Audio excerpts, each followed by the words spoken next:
What goes into deciding what goes into the next DLC in EverQuest?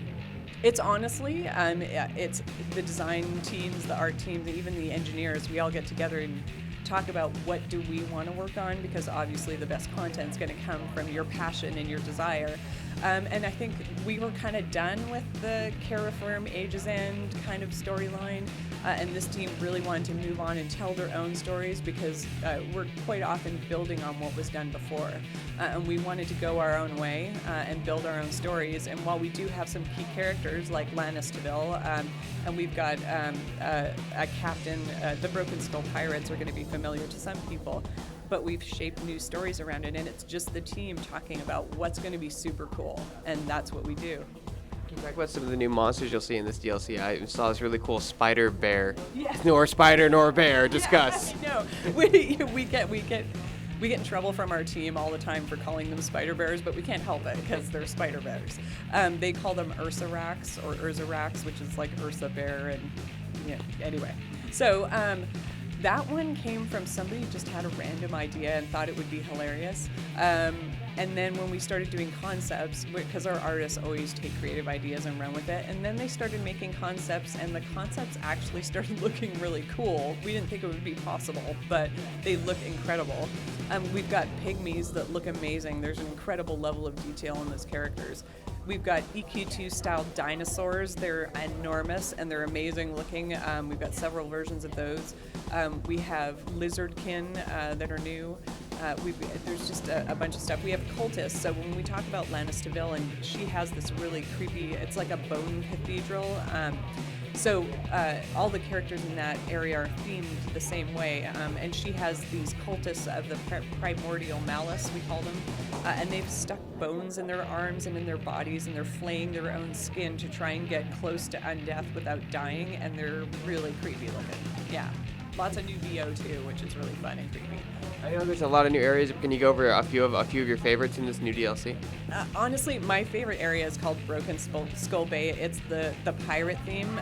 This zone, it feels like a almost, I don't want to reference like a popular pirate movie, but it's a vertically built area where you see these little buildings stacked upon one another inside this cavern. It's a beautiful vertical playable space with incredibly tight themes and detail on pirates, and it's one of the best ones I've seen.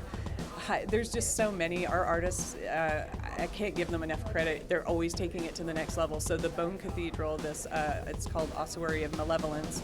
Castle Highhold has this incredible rich detail, curtains and craziness.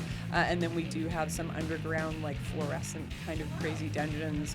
You will meet new characters there as well. It's what we love about the expansions we've done lately is we really focus on creating a variety of themes so that you don't feel like you're playing the same stuff in and out every day in and day out. So we've really focused on creating unique environments everywhere you can go, including the islands. So in the Shattered Seas, where you'll go in the overlands, the islands are all unique and different as well. So talk a little bit about there's so much in this new expansion. You guys are doing a level cap. You guys are revamping like the dungeon tools. You guys are new PvP zone. Right, yeah. So those are part of our weekly content. We've got, crazy stuff coming up. So we have this feature in September that's called Level Agnostic Dungeons.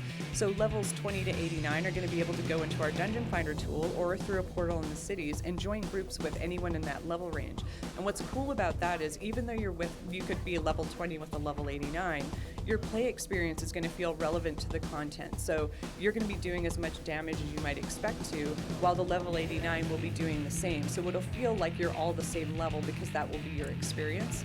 And you'll get the appropriate amount of experience for your character as well as appropriate rewards. So it's going to be a really cool experience. So we're starting with 5 of those.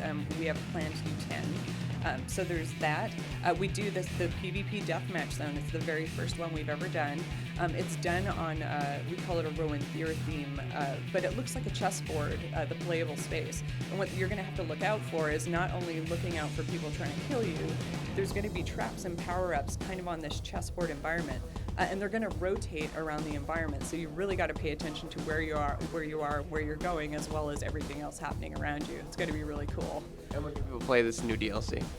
The actual expansion itself, Altar of Malice, is November 11th for all access members, and then on November 25th, all players can play it.